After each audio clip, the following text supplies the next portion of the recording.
자기 어머니를 엄마라 부를 수 없는 딸, 자기 여동생을 사랑했던 아들, 이 가족의 끝은 어디입니까? 오강수의 출생 비밀이 드러난 후 독고세리의 삶은 무너졌습니다. 장미애가 감춰온 진실은 딸에게 씻을 수 없는 배신으로 다가왔고, 그 충격은 두 사람 사이에 돌이킬 수 없는 틈을 만들어냈습니다. 독고세리는 말도 없이 며칠째 방 안에 갇혀 있었고, 장미애는 문 앞에서 매일 기다리며 딸의 이름을 불렀습니다. 장미애는 딸의 방 앞을 매일 서성이며 문을 두드렸습니다. 아무 대답도 들리지 않았습니다. 그녀는 문 앞에 앉아 조용히 입을 열었습니다. 엄마가 잘못했어. 하지만 지금이라도 말할게. 강수는 내 오빠야. 엄마가 정말 미안해. 그러나 그 말은 벽을 뚫지 못했습니다. 독고세리는 여전히 침대에 앉아 창밖만 바라보고 있었습니다. 한편 오강수는 회사에서도 점점 고립되어 갔습니다. 자신이 장미애의 숨겨진 아들이라는 사실은 이미 동료들 사이에 퍼져 있었습니다. 몇몇 직원들은 눈을 피했고 일부는 동정 어린 시선을 보냈습니다. 그러나 그것이 더 큰 고통으로 다가왔습니다. 오강수는 동정이 아닌 동등한 시선으로 살아가고 싶었습니다. 마강숙은 그에게 차갑게 말했습니다. 당신이 누군진 몰라도 이곳은 우리가 지켜온 곳이에요. 갑자기 튀어나와서 흔들지 말아요. 오강수는 아무 대꾸 없이 고개를 끄덕였습니다. 그녀의 말에는 분명한 진심이 담겨 있었습니다. 마강숙은 독수리 술도가의 전통과 사람들을 누구보다 아끼는 인물이었습니다. 강수는 그 진심을 알았고 그만큼 스스로가 부담스러운 존재라는 사실을 절감했습니다. 독고탕 역시 혼란 속에 있었습니다. 장미애가 30년 전 자신에게 남겼던 마지막 말이 떠올랐습니다. 내가 선택한 인생이야. 더 이상 당신 탓은 안 해. 그러나 그 선택이 또 다른 생명을 버리는 일이었고, 그 아이가 이제 성인이 되어 눈앞에 나타난 현실 앞에서 그는 다시 혼란에 빠졌습니다. 그는 장미애를 원망했지만 동시에 자신도 그녀의 아픔에 대해 너무 무관심했음을 인정할 수밖에 없었습니다. 오장수는 장미애를 조용히 불러냈습니다. 그는 누구보다 오랫동안 그녀를 곁에서 지켜봐온 사람이었습니다. 이쯤 됐으면 솔직해져야지. 강수가 당신 아들이라는 거 이제 숨길 수 없어. 장미애는 아무 말 없이 고개를 숙였습니다. 그리고 조용히 말했습니다. 난 아직도 그 아이 눈을 제대로 못 마주쳐. 그 아이 아빠랑 너무 닮았어. 그 얼굴을 보는 게 너무 힘들어. 오장수는 한숨을 쉬며 조용히 그녀의 어깨를 다독였습니다. 그러나 그도 알고 있었습니다.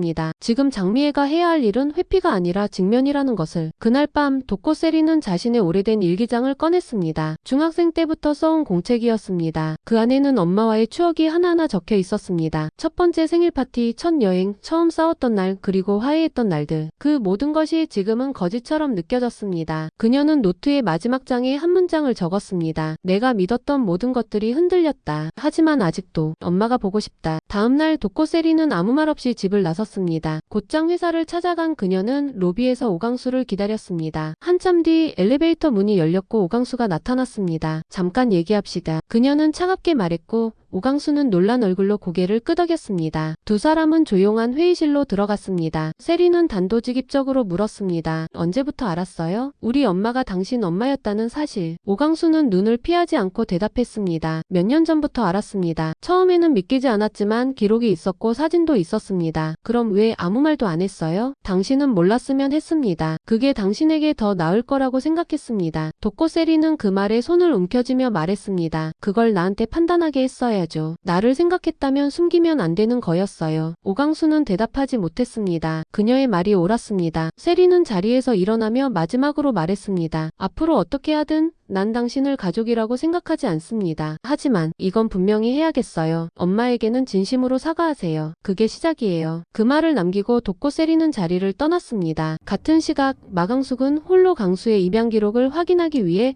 보육원을 찾아갔습니다. 그곳에서 오래된 편지 한 통을 발견했습니다. 미애라는 이름으로 시작된 그 편지에는 강수를 낳기 전후의 사연이 담겨 있었습니다. 놀랍게도 편지 속에는 장미애 말고도 또 다른 인물의 이름이 등장했습니다. 윤선아, 장미애의 오랜 친구이자 오범수의 고모였습니다. 마강숙은 편지를 들고 자리에서 일어나며 말했습니다. 이게 진짜라면 강수 씨의 출생에 얽힌 건 단순한 비밀이 아니야. 더 깊고 오래된 사슬이야. 그 시각 오강수는 혼자 술도가의 오래된 창고를 정리하고 있었습니다. 구석에서 오래된 사진첩 하나를 발견했습니다. 그 안에는 어린 시절 자신의 사진이 몇 장 들어 있었습니다. 그리고 그 옆에 꽂혀있던 사진 속 인물 중 하나를 본 순간 그는 그대로 굳어섰습니다. 사진 속에는 자신도 장미애도 아닌 전혀 다른 누군가가 웃고 있었습니다. 그는 중얼거렸습니다. 왜 이 사람이 여기 있는 거지? 진짜 출생의 비밀은 아직 끝나지 않았습니다. 이제 밝혀질 또 하나의 이름, 그리고 그 이름이 가진 힘, 모두가 몰랐던 과거의 진실은 어떤 미래를 불러오게 될까요? 다음 이야기를 기대해주세요. 진실의 끝에는 또 다른 시작이 기다리고 있습니다.